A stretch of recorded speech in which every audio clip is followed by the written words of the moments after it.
Awards. We're celebrating 50 quarters of Kidspiration, and as you know, we present an award each week related to one of the great stories of Genesis. Now here's the host of the show, the one and only Oscar All-Star, and his co-host, Tony A. Barron. Hello! Howdy! How's everybody? All right, man. Hey, I got some class. What happened to our balloon? Our balloons are suffering over here. I don't know what's going on. It is great to be here celebrating 50 quarters of Kidspiration. Hope everybody's doing great. Next week is our last day of the Golden Gates Awards. We have the extravaganza finale next week where we will present the award for Best Kidspiration Quarter. Kids, make sure you are here because you don't want to miss the finale. Wow. That's right, Amy. But first, we have to present the award today for the Best Engineer. This award is for someone who can build, design, or fix just about anything. That's great. We have a lot of things that need fixing. No, we don't. We don't have anything that needs to be fixing because, you know, I've already fixed it because I'm the one and only Oscar All-Star, right? Yeah. What about the balloon? No, you're right. The balloon does need fixing. I wasn't in charge You of got balloons. enough hot air for I that. should. Maybe we'll get our preacher to do that. No. We'll leave that one alone. Oh, you know what?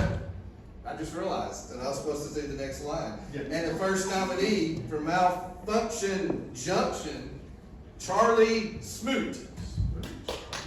Well, good morning, everyone. I'm Floyd Smoot, and I'm so happy to be nominated for this award. Floyd, it was supposed to be your brother Charlie. I got it written down right here. He was nominated for Best Engineer. Well, you know, people do get us confused sometimes. I'm not really an engineer, I'm a conductor. But since I'm here, can I just stay for a while and see what this show's all about? Well, do you know anything about Joseph? Well, young man, I do know something about Joseph. As I remember, I believe that Joseph had to spend 2 years in prison. That's right, Floyd. The cupbearer forgot to tell Pharaoh about Joseph, so he spent 2 more years in prison. But then one day Pharaoh had 2 dreams. That is right, young lady. Pharaoh had 2 dreams, and he did not know what they meant. You know, I've always dreamed of being a big movie star. Okay, well, I guess we'll have to learn more about Pharaoh's dreams later. Let's get back to our second nominee from Phillips Filling Station. It is Philip, of course. Philip! Hello, folks. I'm happy to get away from a filling station and be here today. Thanks for being here. Mr. All-Star, can you tell us more about what Pharaoh did after he had those dreams? Well, Emmy, I will. No one can tell Pharaoh what his dreams meant. But then the cupbearer remembered Joseph in prison. So he told Pharaoh about Joseph. He told him that Joseph could explain his dreams. Pharaoh brought Joseph out of prison to explain his dreams because no one else could tell him. But, on that note, I think I need to go find Charlie. I'm wondering maybe he's going to win this award. Maybe I better go see if Charlie's around. I'll be back. Okay, thank you, Floyd. Well, I know the story of Pharaoh too, or Joseph too. Joseph was finally out of prison, and Pharaoh explained both of his dreams to Joseph. And I think one was a fender bender and the other was a big rat. Well, I guess you could say that. The first dream was about cows, and the second dream was about batches of grain. So, sort of simple. Okay. Same premise. Did you say something about cows? Whoa. Found you. You know, cows can cause a real problem on the train tracks. When they walk out on the tracks, it blocks the whole train. Look, everyone, it's Charlie Smoot. Hello, everyone. Thanks. Welcome, Charlie. I'm Charlie Smoot. I'm glad you voted down. Indeed. Well, we better go ahead and bring in our last nominee. Our final nominee is from Malfunction Junction. It's Uncle Joe. Well, howdy everybody, how you doing? It sure is good to be nominated for this here award. I'm sure happy about it.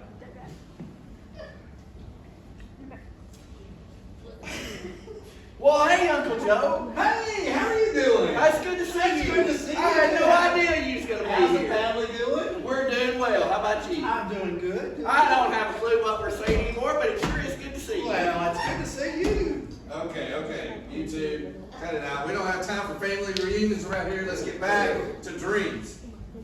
Dreams? We're talk about how my dream being a professional soccer player. You know, I can show my footwork off here. Just like that. Wow. That was impressive. Good luck with that. Thank you very much. I should have read ahead. I did not know that was going to happen. What do you think? Maybe we should get back to Pharaoh's dreams. His first dream was about 7 fat cows that were eaten by 7 skinny cows. That's right, Amy. The second dream was about 7 healthy batches of grain that were eaten up by 7 thin and ugly batches of grain. Well, that is sure some weird dreams. I know Pharaoh needed someone to tell him what those strange dreams were all about. Well, guess what? Joseph did, because God told him what the dreams meant. Joseph told Pharaoh that the dreams meant that there would be 7 years of great harvest in Egypt. There would be a lot of food for everyone. But then there would be 7 years of famine where there wouldn't be enough food for anyone. Well, it sounds like after they had 7 years of open tracks, if you know what I mean, they were going to go through a complete derailment. It sounds to me like the belt came off the track. Well, I tell you what, why don't you tell us what Pharaoh did? Because I think this is the good part. You know, you're right. Actually, Joseph convinced Pharaoh that he should spend the first 7 years storing up his food and grains. That way, whenever all of the food ran out, they would have to come to Egypt, and they would still have plenty there. You know, Joseph always was one of my heroes. He kept Egypt on track. That's true, Charlie. Pharaoh thought he was smart too, so he put Joseph in charge of the whole land of Egypt because he could tell that God had blessed him. Joseph became the most important person in the whole land of Egypt other than Pharaoh. You know, I just love the story of Joseph. He was sold into slavery, he was put in prison, and then all of a sudden, he was in charge of the whole land of Egypt. You know, that's kind of like going from being a mechanic to the President of the United States of America. My fellow Americans, we hold these truths to be, you know the deal. Well, listen, sorry. Forget that. The story of Joseph sure is a great story. God really blessed him all through his life. So we should remember to trust in God just like Joseph did. You know, that's true, and I tell you, I think you guys need to help out in our country. There seems to be a lot of trains running off the track lately. Maybe y'all can help, since you have such great ideas. But that's it for a later day. So I think now it's time to vote, right? Time to vote for our best engineer. Y'all ready to vote? All right. So let's see. Who are we going to call first? We're going to call. If you would like to vote for Charlie Smoot. Raise your hand, all Charlie Good Smoots. man here.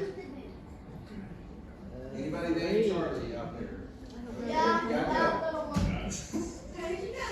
Okay, how about Uncle Joe? Uncle Joe, anybody for Uncle Joe?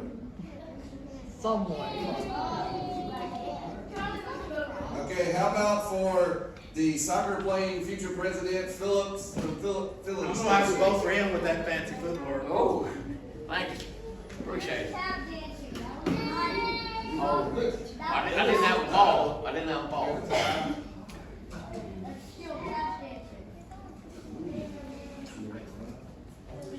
This is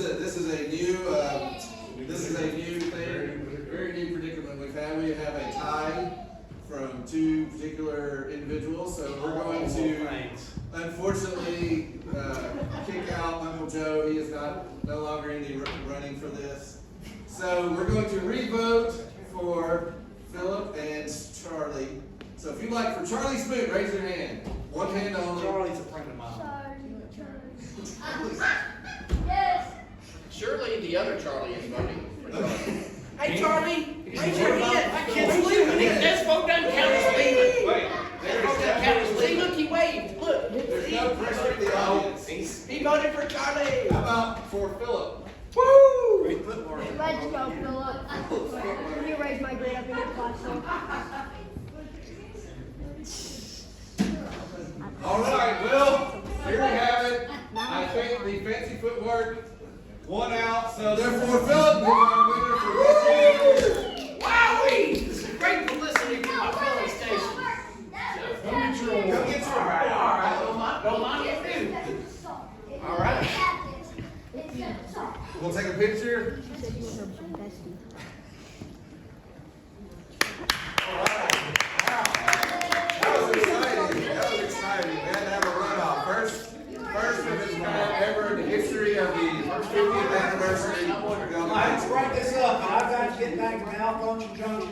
that the train leaves on time? Oh, well, I better go with Uncle Joe. You know, the train never seems to leave on time, and there's always something to fix.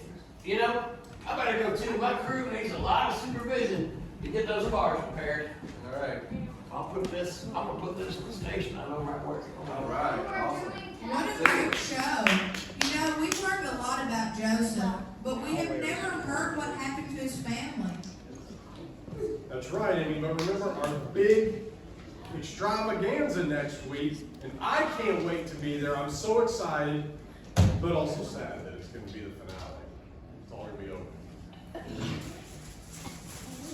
You know, I'm sad too because I think our balloons are almost done. Did we keep them? I can't wait for next week. See you, Amy. Amy's already gone. We'll be back next week for our finale. I'm so sad. Bye, guys.